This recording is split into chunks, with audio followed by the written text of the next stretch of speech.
শীত এসে গেছে, খেজুর গাছ থেকে সংগ্রহ করা হবে রস, আর ওই রসে তৈরি হবে মানিকগঞ্জের ঐতিহ্যবাহী হাজারি গুড়। আর এই জন্যই কর্মব্যস্ত হয়ে পড়েছে গাছি পরিবারগুলো। শুরু হয়েছে খেজুর গাছ ঝুড়া, মাটির চুলা বানানো, হাঁড়ি জ্বালা পরিষ্কার সহ নানা কর্মযজ্ঞ। গাছিরা জানান, এখন খেজুর গাছ ঝেড়ে পরিষ্কার করছেন। 2 সপ্তাহের মধ্যেই গাছ কেটে রস সংগ্রহ করবেন, আর ওই রস থেকে বিশেষ কায়দায় বানাবেন ঐতিহ্যবাহী হাজারি গুড়। কার্তিক মাসের 1 সপ্তাহ থাকতে আমরা গাছগুলি, এবার সরে একটু নামিয়ে পড়ছে, এখন ঠান্ডা চলে এসে গাছ যত তাড়াতাড়ি গাছ ধরে ফেলাম। শীত এসে গেছে, আমরা এখন গাছ ঝুড়তেছি, প্রস্তুতি নিচ্ছি। তো প্রায় গাছই ঝুড়া শেষের দিকে, কিছু গাছ ঝুড়বে আছে, ঝুড়তেছি।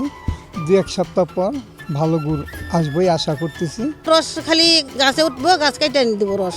আমরা লাকড়ি রোদ্রে দিমু, আমরা জাল দিমু, ওই হাড়ি পাতিল ধুমু, অনেক কাজ মনে করেন। এই যে হাড়ির কাছে বসে রয়েছে, এটা গরম পানিতে ধুমু, ঠান্ডা পানিতে ধুলে চলবে না।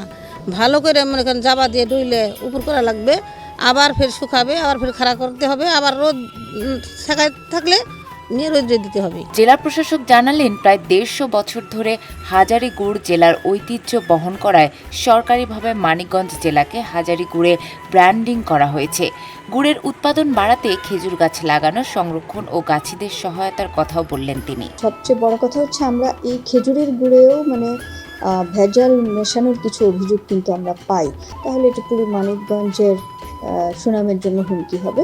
এই বিষয়ে আমি গাছিদেরও সহযোগিতা চাচ্ছি।